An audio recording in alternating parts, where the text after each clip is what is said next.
E agora, antes que não sobre tempo nem para falar assim seja, eu quero apresentar nosso palestrante, que é escritor natural de Recife, 15 anos no Rio de Janeiro, atualmente reside aqui em São Paulo. Ou seja, ele perdeu qualidade de vida, né? Trocar aquele mar maravilhoso.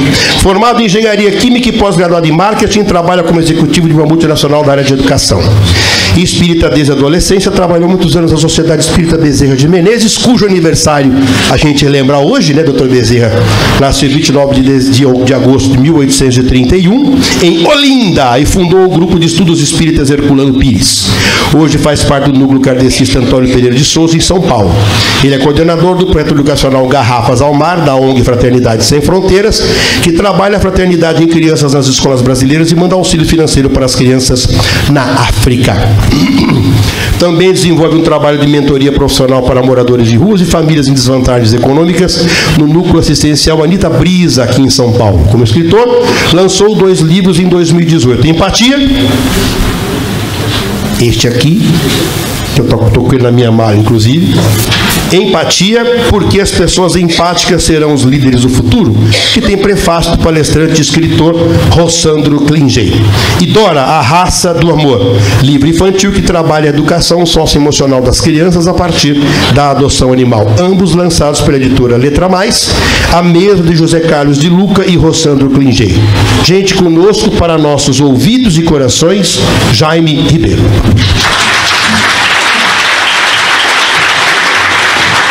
Boa noite a todos. Ah, tá.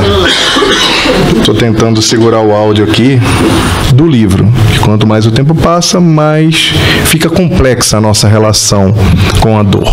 A outra coisa que faz com que nós cheguemos à casa espírita é a curiosidade. É a vontade de compreender a espiritualidade, que no caso foi o meu caso lá quando eu era ainda adolescente. Tinha sofrimento, a gente acha que sofre quando é adolescente, mas depois a gente entende que não é bem isso, né? Não que não existe um grau de sofrimento, porque o sofrimento ele é a forma como nós encaramos a dor. O sofrimento ele pode existir, a dor existe, o sofrimento não é opcional, mas o sofrimento é uma leitura que nós fazemos da dor. Então, ou a gente chega pela dor, ou chega pela curiosidade, ou pelo interesse na doutrina espírita. Infelizmente, hoje em dia, ou felizmente, isso é uma questão de perspectiva também, quando nós estamos sentindo dores, quando nós estamos angustiados, quando nós estamos passando por problemas, hoje existem 1000 possibilidades de resolver esse problema. Um deles é o Rivotril, né? Que o Brasil, por sinal, tem um consumo altíssimo desse tipo de remédio, porque as pessoas estão extremamente angustiadas. Não é à toa que o Brasil é o recordista mundial em ansiedade. Aqui no Brasil, nós temos o maior número de pessoas que sofrem de transtornos de ansiedade no mundo. Então, tem a ver com esses remédios estarem bombando nas farmácias. Os outros são os gurus. Por toda parte, não importa o que você está sentindo, que tipo de desajuste, que tipo de dúvida, que coisa você está passando, você vai entrar na rede social e você vai encontrar um guru, um coaching, um pensador, alguém que vai dar um conselho do que você tem que fazer, 5 dicas para ser feliz, 5 dicas para deixar de ser infeliz, 5 dicas para você parar de chorar, para você... tem todo tipo de fórmula para você poder mudar a sua vida. Então, de alguma forma, a pessoa que está desesperada em algum lugar, ao invés de ela pensar na espiritualidade, ela pode ser impactada por qualquer conteúdo e ela decidir seguir algum tipo de conselho, algum tipo de encaminhamento e acreditando que se fizer 3 ou 4 coisas e focar no resultado e resolver o problema financeiro, ela vai ser feliz.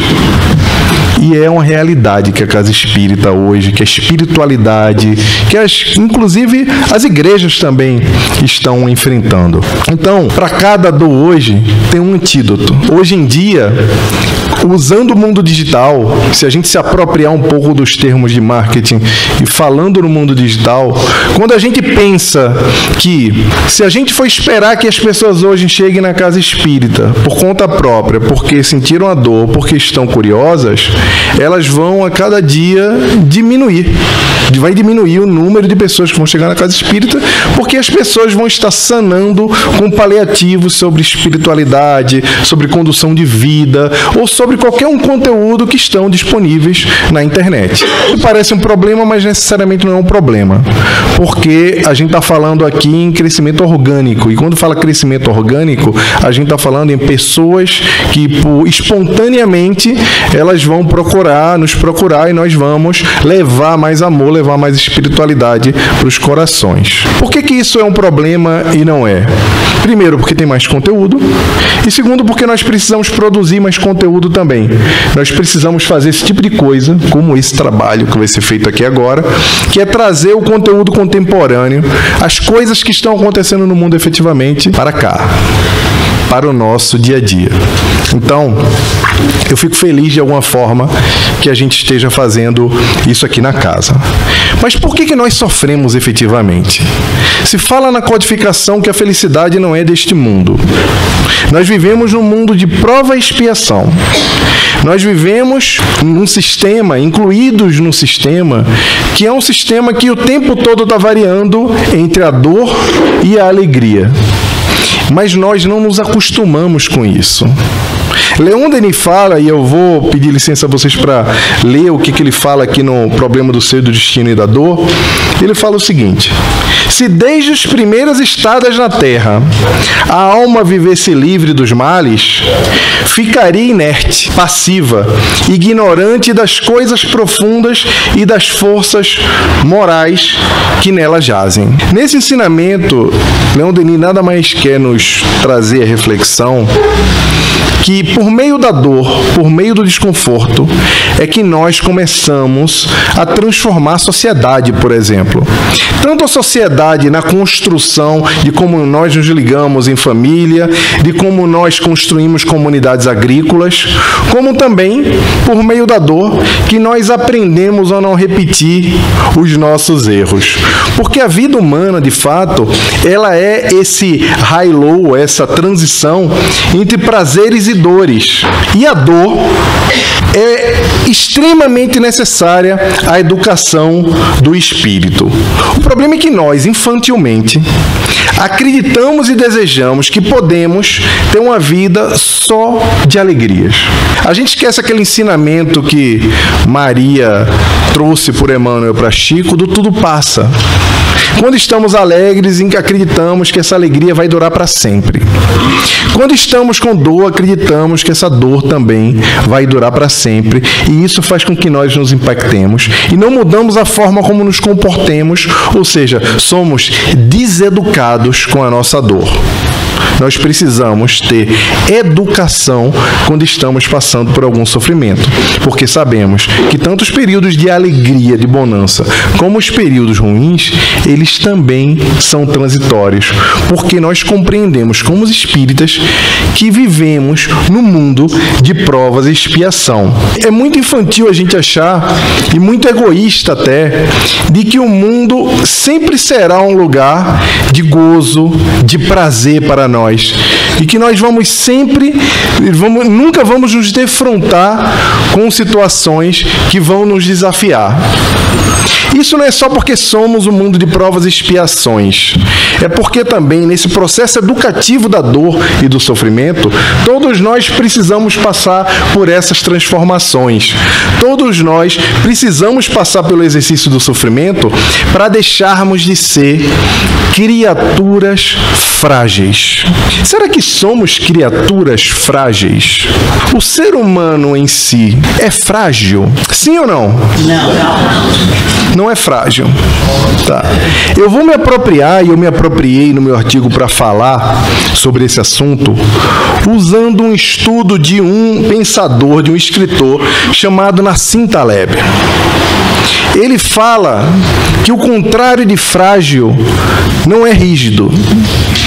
O contrário de frágil é antifrágil. E eu defendo no meu artigo, nesse meu texto, que o espírito humano, ele é antifrágil. Mas antes de evoluir com esse conceito do frágil e do antifrágil, nós precisamos primeiro compreender o que significa ser frágil. Frágil é qualquer coisa que, quando submetida a um estresse, quando submetida a alguma situação um pouco mais desconfortável, essa coisa quebra. Essa coisa perde as propriedades. Essa coisa perde, se danifica. E o que é o rígido?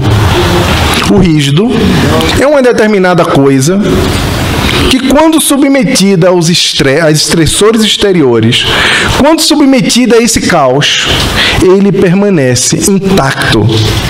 Ele não quebra. Ele não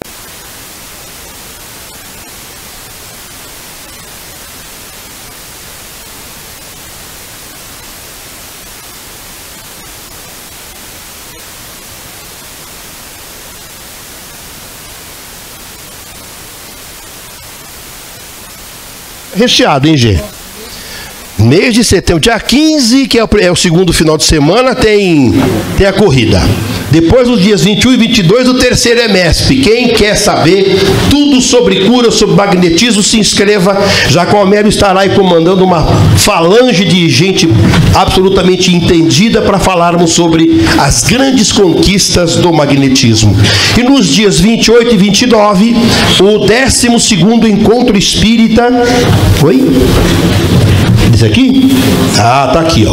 12º já está divulgado no probem.wordpress.com, no site do Benção. No Simpla, tá, obrigado, Adriana. www.simpla.com.br, é isso, né? Dá para fazer a sua inscrição. É o 12º Encontro Espírita, que vai ter como tema os desafios de viver no mundo em transição. Temas muito instigantes, viu, Jaime? Eu vi. Só. Eu vi.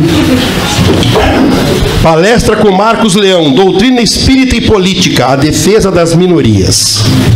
Depois, palestra com Ivan da Cunha, Doutrina Espírita e o Mundo Corporativo, a vivência da ética no ambiente de trabalho. Armoço, que ninguém é de ferro. Depois a banda se apresenta e veio Roosevelt Thiagos, Doutrina Espírita e a Prática da Caridade atualmente, novas formas de vivenciar o fora da caridade, não há salvação. Intervalo, break. Depois a palestra com Manolo Quesada, fechando o sábado. Doutrina Espírita e as redes, como conciliar o respeito aos semelhantes e a liberdade de expressão? Como é que faz? Essa aí foi a sinuca que a gente deixou para o Manolo. No domingo temos duas palestras. Às 9 horas, a irmã Aila Ribeiro vem de novo do Ceará para nos brindar com o tema Doutrina Espírita e a Família, a convivência com os filhos, os desafios do casamento. E fechando, Aguinaldo Paviani, às 10h40, Doutrina Espírita e os temas polêmicos de agora, liberação das drogas, aborto e coisas desse jaez. E depois, a partir do meio-dia, pinga fogo com os nossos palestrantes. As inscrições que eu já falei pelo site, pelo Simpla, e não tem custo nenhum. Esperamos vocês aqui para o último final de semana de setembro. E agora, antes que não sobre tempo nem para falar assim seja, eu quero apresentar nosso palestrante, que é escritor natural de Recife, 15 anos no Rio de Janeiro, atualmente reside aqui em São Paulo. Ou seja, ele perdeu qualidade de vida, né? Trocar aquele mar maravilhoso. Formado em Engenharia Química e pós-graduado em Marketing, trabalha como executivo de uma multinacional da área de educação. Espírita desde a adolescência, trabalhou muitos anos na Sociedade Espírita Bezerra de Menezes, cujo aniversário a gente lembra hoje, né, doutor Bezerra? Nasceu em 29 de agosto de 1831, em Olinda, e fundou o Grupo de Estudos Espíritas Herculano Pires. Hoje faz parte do núcleo kardecista Antônio Pereira de Souza, em São Paulo. Ele é coordenador do projeto educacional Garrafas ao Mar, da ONG Fraternidade Sem Fronteiras, que trabalha a fraternidade em crianças nas escolas brasileiras e manda auxílio financeiro para as crianças na África. Também desenvolve um trabalho de mentoria profissional para moradores de ruas e famílias em desvantagens econômicas no núcleo assistencial Anita Brisa, que são 2 livros em 2018. Empatia. Este aqui, que eu estou com ele na minha mala, inclusive. Empatia, porque as pessoas empáticas serão os líderes do futuro, que tem prefácio do palestrante e escritor Rossandro Klingey. E Dora, a raça do amor, livro infantil que trabalha a educação socioemocional das crianças a partir da adoção animal. Ambos lançados pela editora Letra Mais, a mesa de José Carlos de Luca e Rossandro Klingey. Gente, conosco para nossos ouvidos e corações, Jaime Ribeiro.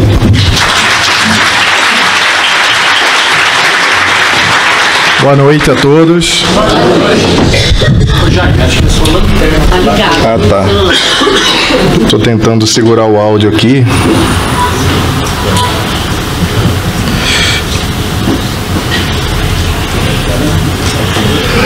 Coisas do mundo moderno.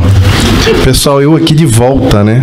Eu acho que vocês até já cansaram de mim, tantas vezes que eu já vim aqui nos últimos 3 meses, mas toda vez que eu venho aqui é uma alegria nova, né? Hoje eu fui apresentado a programação desse evento que vocês terão agora em setembro, e eu, de fato, como um defensor, um estudioso que tudo que está acontecendo no mundo moderno com a doutrina espírita, para que nós paremos de alguma forma de estudar as coisas na perspectiva do passado e possamos identificar o que está acontecendo agora e o que vai acontecer no futuro e tentar compreender, fundamentado na doutrina espírita, por que é tão importante a gente analisar os 3 tempos, né? O passado, o presente e o futuro, ao invés de ficarmos só nos prendendo a estudar as coisas que já foram ditas. Então, quando eu olho uma programação dessa, falando sobre o mundo corporativo, sobre as mudanças das redes sociais, sobre todos os desafios, inclusive temas que são bastante polêmicos, que estão sendo discutidos agora pela sociedade, eu fico muito feliz e fico feliz por vocês também, por frequentarem uma casa que se propõe a trazer um trabalho doutrinário tão sério e quando a gente fala sério, não é sério fundamentado, isso é sério porque tem gente pensando lá na frente, gente pensando em formar cidadãos espíritas para impactar a sociedade, como foi o nosso Dr. Bezerra de Menezes, né? Que foi uma pessoa que viveu a vida se dedicando à doutrina espírita, mas foi político, médico e etc. Então, realmente é uma surpresa, vocês estão de parabéns, a casa está de parabéns por proporcionar isso, vocês também estão de parabéns por fazer parte dessa casa. Antes de começar o nosso tema, uma salva de palmas para vocês, muito bom. Antes de começar o nosso tema, eu não tenho como não falar uma coisa para vocês, contar uma novidade, e muito provavelmente vocês já devem ter visto aí nos corredores aqui do Bênção da Paz, que é o filme do Divaldo.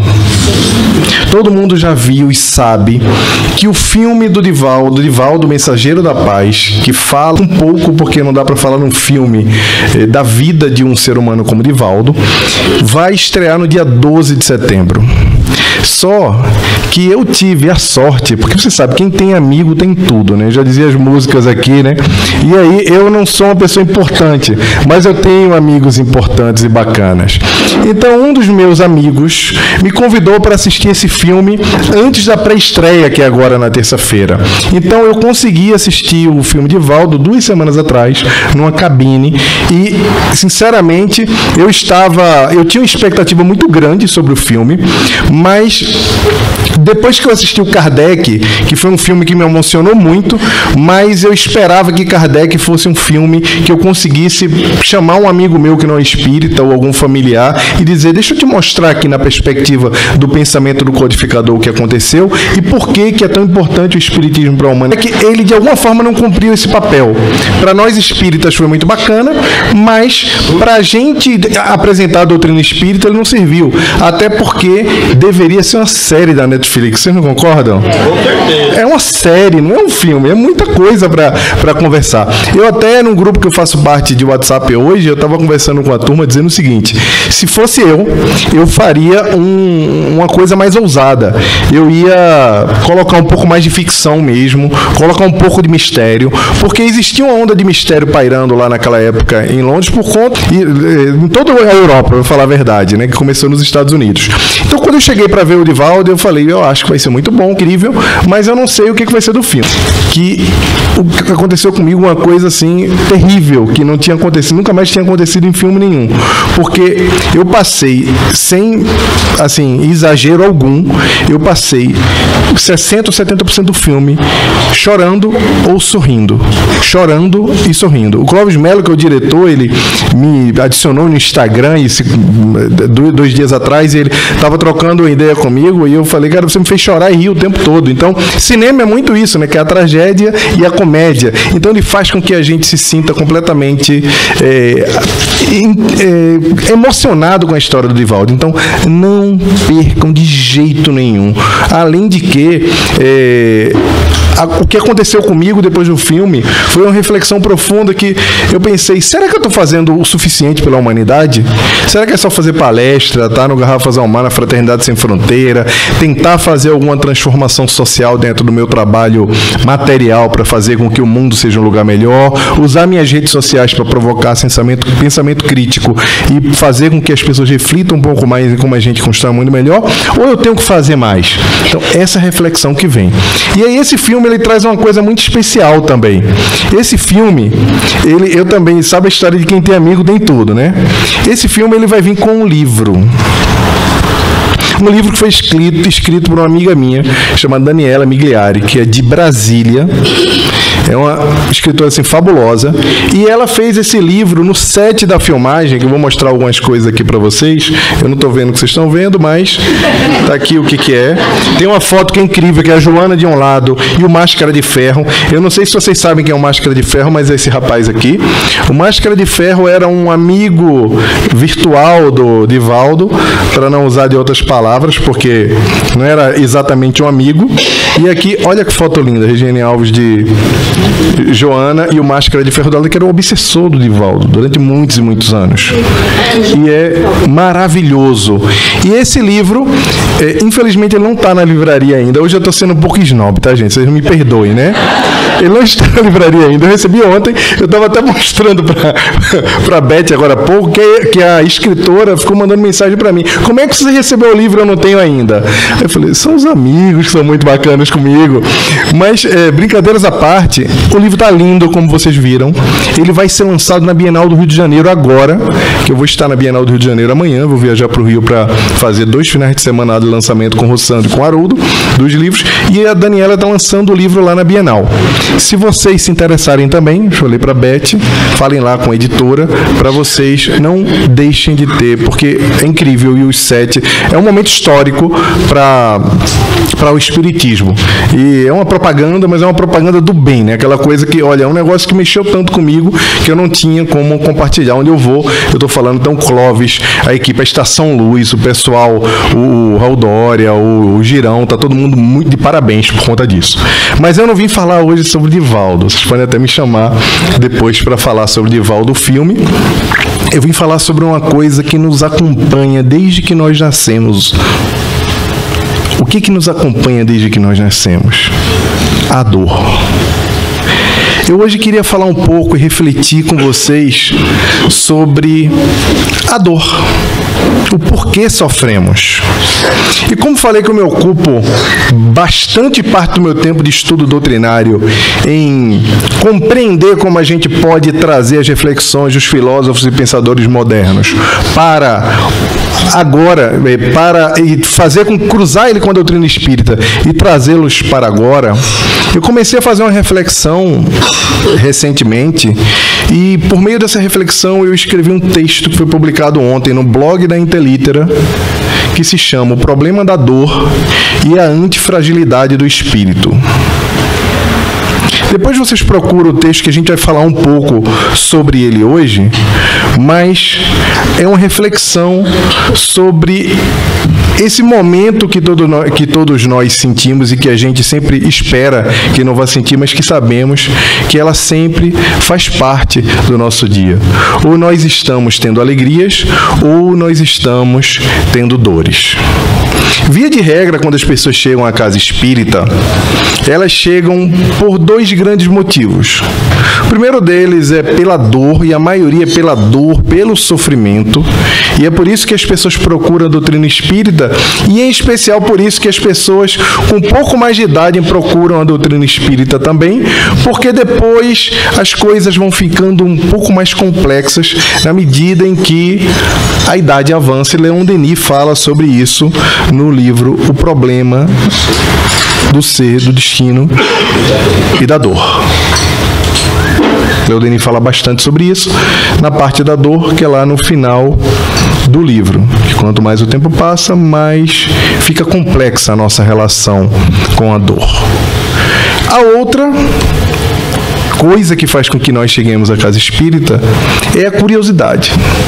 É a vontade de compreender a espiritualidade, que no caso foi o meu caso lá quando eu era ainda adolescente. Tinha sofrimento, a gente acha que sofre quando é adolescente, mas depois a gente entende que não é bem isso, né? Não que não existe um grau de sofrimento, porque o sofrimento ele é a forma como nós encaramos a dor. E o sofrimento ele pode existir, a dor existe, o sofrimento não é opcional, mas o sofrimento é uma leitura que nós fazemos da dor. Então, ou a gente chega pela dor, ou chega pela curiosidade, ou pelo interesse na doutrina espírita. Infelizmente, hoje em dia, ou felizmente, isso é uma questão de perspectiva também, quando nós estamos sentindo dores, quando nós estamos angustiados, quando nós estamos passando por problemas, hoje existem 1000 possibilidades de resolver esse problema. Um deles é o Rivotril, né? Que o Brasil, por sinal, tem um consumo altíssimo desse tipo de remédio, porque as pessoas estão extremamente angustiadas. Não é à toa que o Brasil é o recordista mundial em ansiedade. Aqui no Brasil, nós temos o maior número de pessoas que sofrem de transtornos de ansiedade no mundo. Então, tem a ver com esses remédios estarem bombando nas farmácias. Os outros são os gurus.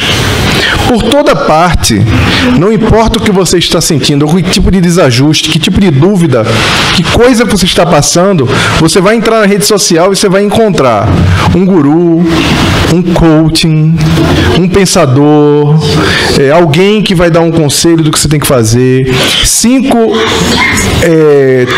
dicas para ser feliz, 5 dicas para deixar de ser infeliz, 5 dicas para você parar de chorar, para você...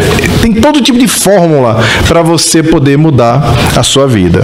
Então, de alguma forma, a pessoa que está desesperada em algum lugar, ao invés de ela pensar na espiritualidade, ela pode ser impactada por qualquer conteúdo e ela decidir seguir algum tipo de conselho, algum tipo de encaminhamento, e acreditando que se fizer 3 ou 4 coisas e focar no resultado e resolver o problema financeiro, ela vai ser feliz. E é uma realidade que a casa espírita hoje, que a espiritualidade, que inclusive as igrejas também estão enfrentando. Então, para cada dor hoje, tem um antídoto.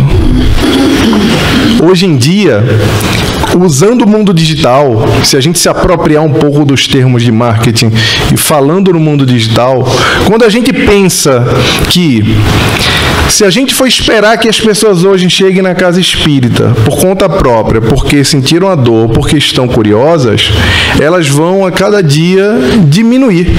Vai diminuir o número de pessoas que vão chegar na casa espírita, porque as pessoas vão estar sanando com paliativos sobre espiritualidade, sobre condução de vida, ou sobre qualquer um conteúdo que estão disponíveis na internet.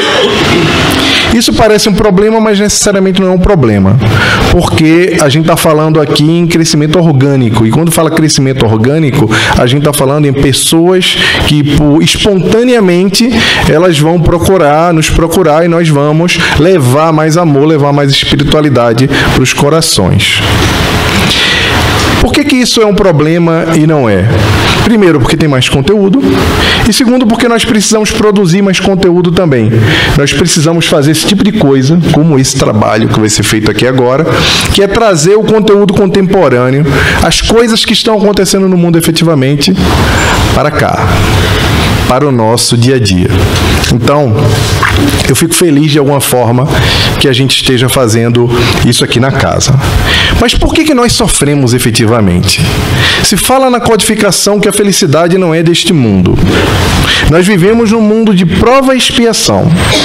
Nós vivemos num sistema, incluídos num sistema, que é um sistema que o tempo todo está variando entre a dor e a alegria.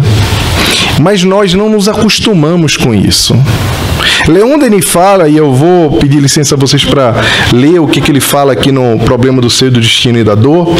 Ele fala o seguinte: se desde as primeiras estadas na Terra a alma vivesse livre dos males, ficaria inerte, passiva, ignorante das coisas profundas e das forças morais que nela jazem.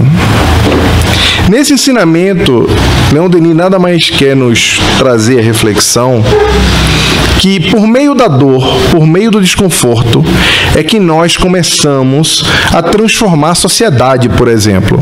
Tanto a sociedade na construção de como nós nos ligamos em família, de como nós construímos comunidades agrícolas, como também por meio da dor que nós aprendemos a não repetir os nossos erros.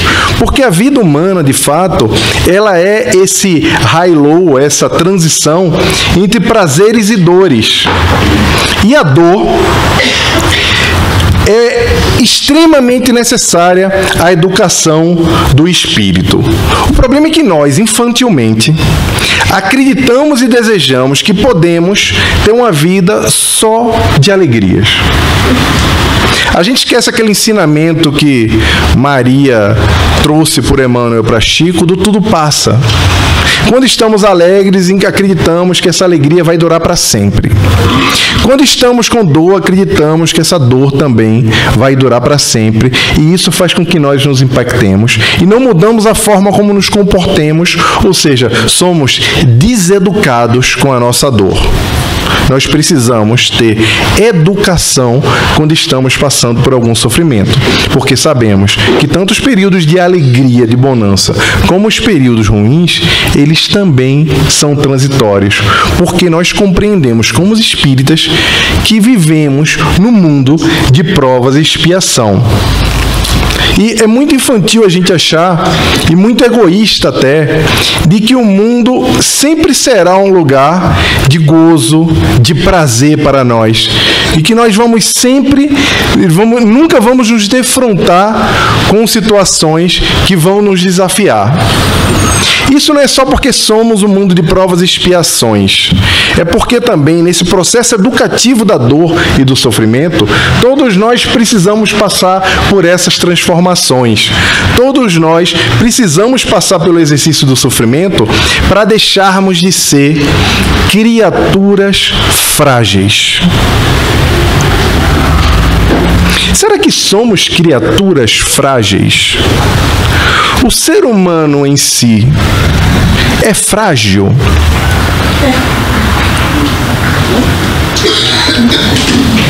Sim ou não? Não é frágil. Tá.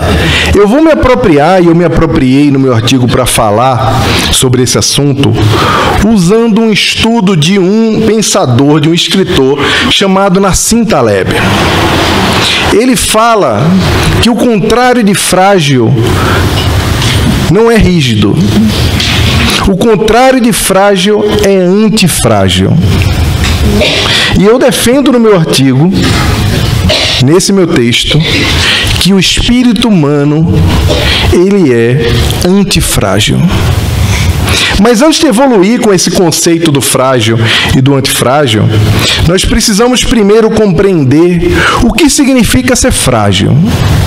Frágil é qualquer coisa que, quando submetida a um estresse, quando submetida a alguma situação um pouco mais desconfortável, essa coisa quebra.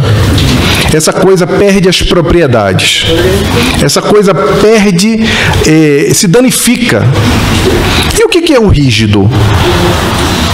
O rígido é uma determinada coisa que quando submetida a estressores exteriores, quando submetida a esse caos, ele permanece intacto. Ele não quebra, ele não se danifica. Mas se o frágil é aquilo que se danifica, e o rígido é aquilo que não se danifica quando está submetido a estresse e ao caos, uma coisa não é contrária à outra? Sim ou não? Sim. Existe o frágil e o rígido. E uma coisa é contrária à outra. Sinto dizer, mas nós estamos enganados sobre esse conceito.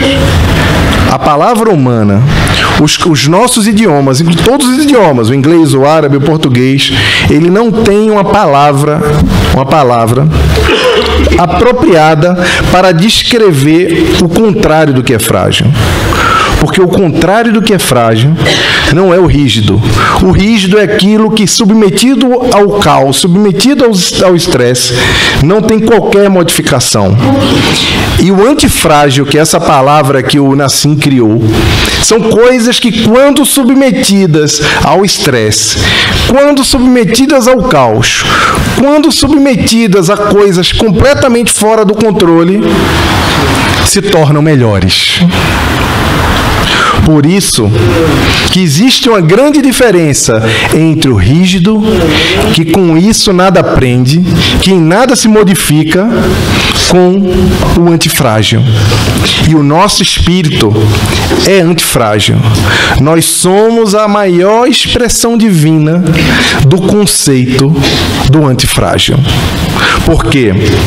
A nossa espiritualidade se desenvolve, a forma como nós enxergamos o mundo, a forma como ampliamos todo o nosso potencial de realização, ele só se dá por meio de experimentos sucessivos que no mundo de prova e expiação passam pela dor.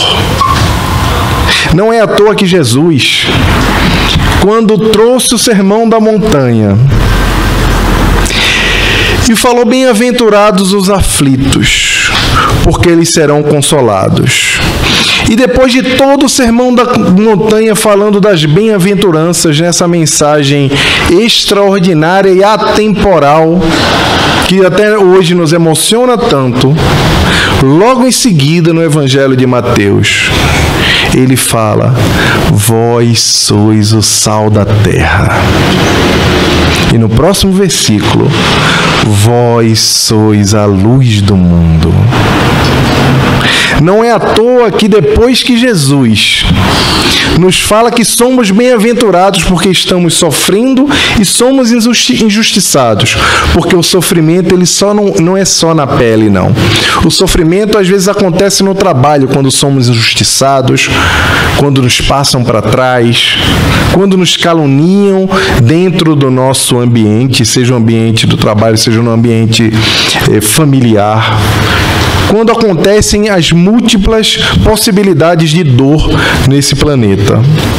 Só que o nosso sofrimento, toda essa nossa educação do processo evolutivo, acontece para que possamos exercer e desenvolver, sermos co-criadores da nossa natureza divina.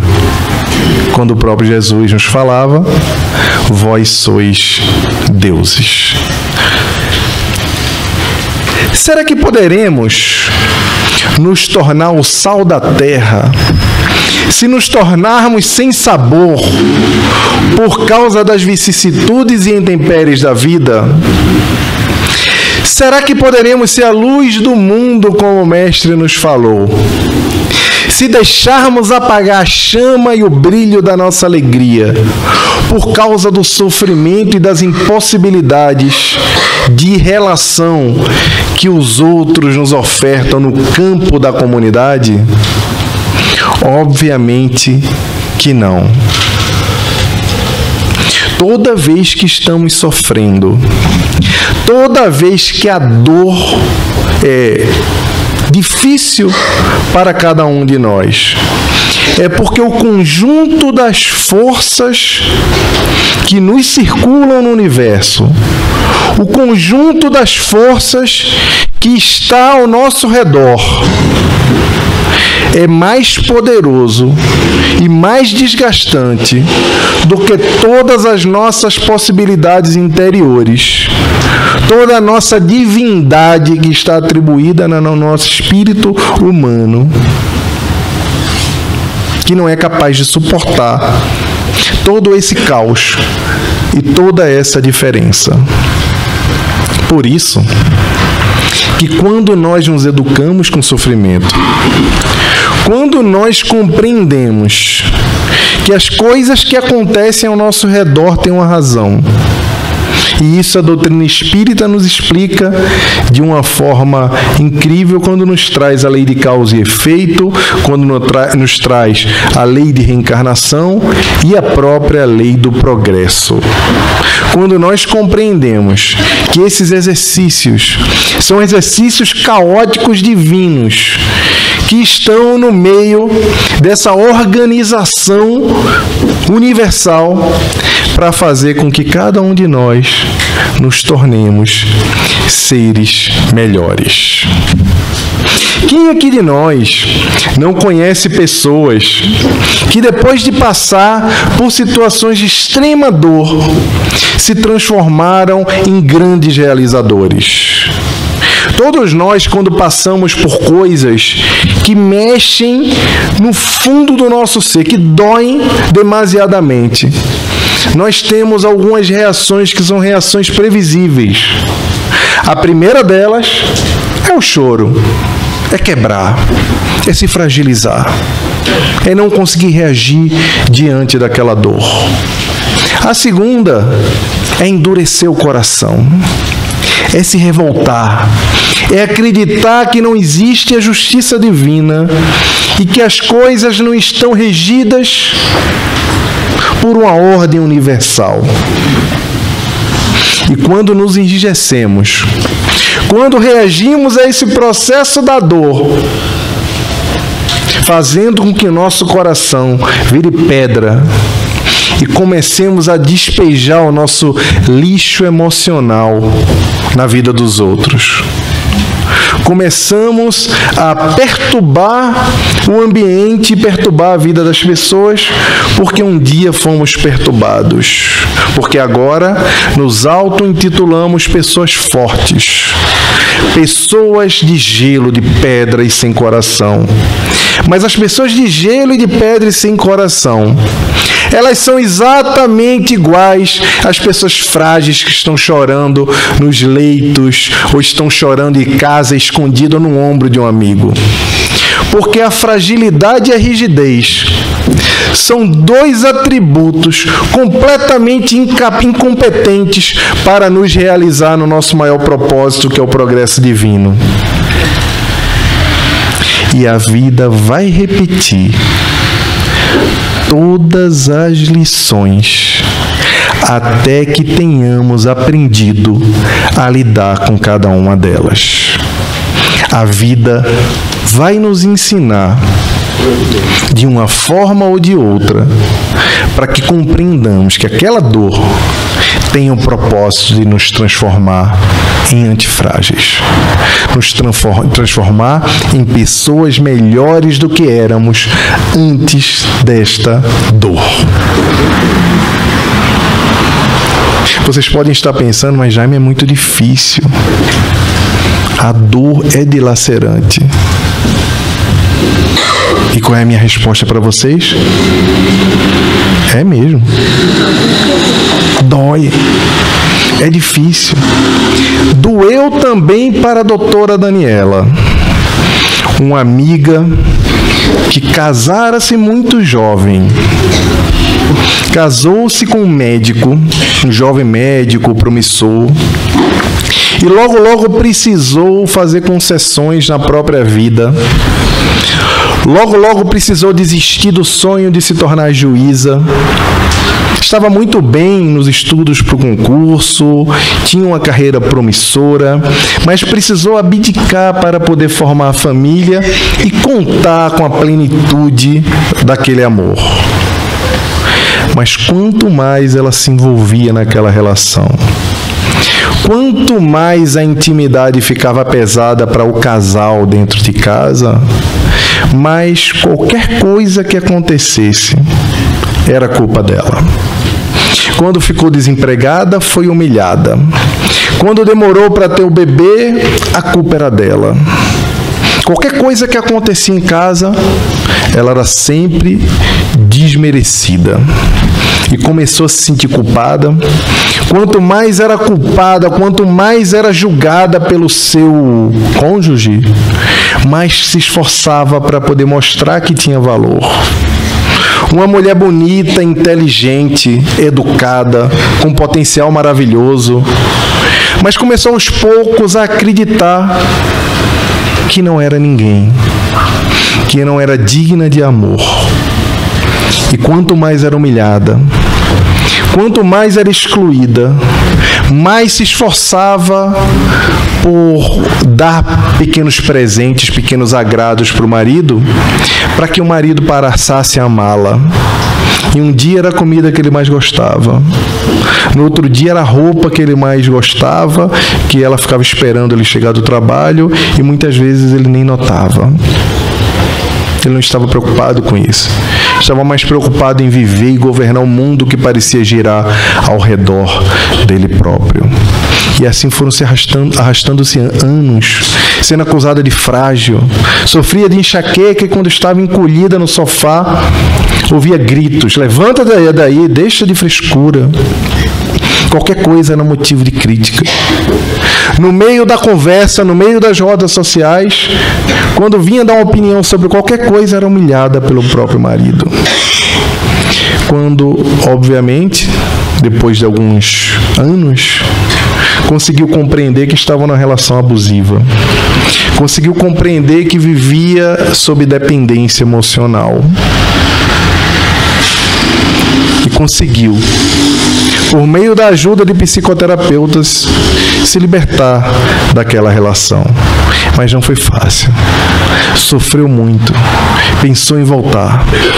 Pensou em reconstruir. Tinha filhos. E não conseguia se recuperar mais.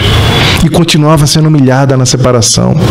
E perdeu tudo que tinha na separação porque inventou de abrir mão e depois, quando viu, descobriu que tinha sido enrolada e traída. Alguns meses depois, compreendendo que vivia uma situação que ela não tinha mais controle e que o sofrimento não ia levar mais para lugar nenhum, ela decidiu fazer outras coisas na vida. Decidiu que ia escrever um livro sobre o divórcio para ajudar as pessoas. Decidiu que ia começar a orientar mulheres, em especial, porque isso acontece com homem também, para quem não sabe, tá? Decidiu que ia ajudar as mulheres a compreenderem qual era o seu papel na relação, em especial com aquelas que se divorciaram, como é que elas poderiam recompor a própria vida. O livro foi um sucesso. Logo em seguida foi para a Rede Globo de televisão aconselhar em um programa famoso as pessoas de como elas deveriam passar por essa situação. Depois se associou com grandes escritores e palestrantes. E hoje, quando você pergunta para ela, ela fala que tem um propósito. Quando você pergunta da dor, ela fala que tem um propósito. E o propósito dela é ajudar as pessoas a compreender o que ela não compreendia. A doutora Daniela, ela aprendeu a lição. Ela se transformou no antifrágil. Ela saiu da situação lá de quebra.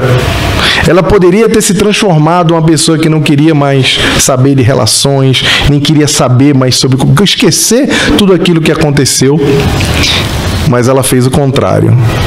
Ela queria continuar sendo lembrada daquela dor. Mas ela precisava ser lembrada daquela dor, ajudando as outras pessoas a mudarem de vida. Por isso que algumas pessoas saem efetivamente maiores do processo da dor. Porque quanto mais caminhamos na nossa estrada evolutiva, quanto mais compreendemos que a vida vai trazer o sofrimento, não importa o que nós façamos, e precisamos estar preparados para entender, preciso ter energia para me movimentar diante desse sentimento e poder dar novos passos. Porque já acabou o momento de pensarmos que somos bem-sucedidos sozinhos. Já acabou o momento de acharmos que seremos plenos apenas nos amando. Os gurus das redes sociais estão errados. Eles falam que nós devemos nos amar, porque você é incrível, porque você é maravilhoso, porque ninguém é igual a você. Eles estão certos sobre tudo isso, mas estão certos sobre tudo isso para todo mundo. E se todos nós somos maravilhosos e somos diferentes, se todos nós temos esse potencial transformador, o que nos faz diferente um do outro? Essa própria perspectiva, ela destrói o caráter especialíssimo que nós temos no universo. De fato, nós somos únicos e somos maravilhosos porque somos deuses. Mas a nossa especialidade, a nossa possibilidade de nos tornarmos indivíduos melhores, nos tornarmos espíritos aptos e prontos para novos voos, para novas possibilidades na esfera do processo evolutivo divino, está nessa compreensão que precisamos ter de que o mundo é habitado por pessoas comuns que decidiram fazer coisas extraordinárias. Então somos todos crianças querendo nos tornar santos. Querendo ser espíritos melhores. Só que para fazermos isso, precisamos ter uma lucidez suficiente para entender o que a doutrina espírita nos traz de uma forma majestosa. Que passamos por vidas após vidas, que passamos por situações diferentes para poder o nosso espírito ser burilado com todas as possibilidades e variações que a nossa vida coletiva, que a nossa vida em comunidade pode nos apresentar. Porque só assim estaremos prontos para darmos novos passos. Não poderíamos dar novos passos sem termos nos educado com a nossa dor, sem termos saído dessas situações que são situações extremamente dolorosas para o espírito humano, mas necessárias para que possamos construir o melhor que está em nós. Eu vou ler uma frasezinha de Emmanuel aqui sobre a dor, que está no livro Pensamento, Palavras de Emmanuel, não é Pensamento e Vida. Emmanuel fala: a dor espreitar-nos-á a existência, porque a dor é o selo de aperfeiçoamento moral do mundo. Se a gente não quisesse falar aqui em conceito de antifrágil, se a gente não quisesse aqui falar de Leon Denis, não quisesse falar sobre toda a natureza de análise do sofrimento, nós poderíamos ler esse trecho do Emmanuel e fazer toda a palestra. Porque quando ele fala que o selo para o nosso espírito, o selo da nossa existência é a dor, ele nada mais quer dizer que nós precisamos passar por tudo que nós passamos para poder construirmos quem nós somos. Isso aconteceu com Paulo de Tarso. Eu estava no Evangelho no Lar, e nós usamos esse livrinho aqui também, chamado Pão Nosso, que é um dos meus livros preferidos. E tem um trecho do Pão Nosso que fala lógica da providência. E esse texto foi muito pertinente, porque a gente ouve algumas vezes as pessoas se perguntarem: mas eu sou cristão, eu faço a caridade, eu não faço mal a ninguém, eu faço tudo certo e as coisas ruins acontecem comigo. E o que eu digo mais? Quando eu comecei a ir para a mediúnica, quando eu comecei a estudar a doutrina espírita, quando eu comecei a me devotar ao evangelho, tudo começou a dar errado. Vocês já ouviram isso em alguma vez? Parece que tudo começa a dar errado. E aí, logo depois de eu sair do meu trabalho, um tempo atrás, estávamos fazendo evangelho no lar e caiu a lógica da providência. E aí, quando essas coisas acontecem com a gente, a primeira coisa que a gente pensa é isso: é dizer, poxa, está tudo errado, será que eu estou desfocado? Se eu estou me dedicando muito ao serviço do bem, eu deveria estar pensando mais em mim mesmo, fazer o que os gurus mandam a gente fazer, pensar só na gente? Tem alguma coisa errada. E Emmanuel, como o Sandro Klinger fala, o nome do livro não é Pão Nosso, é Pau Nosso. Aí o Pau Nosso falou assim: você de fato vai passar por situações um pouco mais elevadas. Mas quem disse que a prova de quem está no terceiro ano é igual à prova de quem está no ensino fundamental? Quem está no terceiro ano do ensino médio?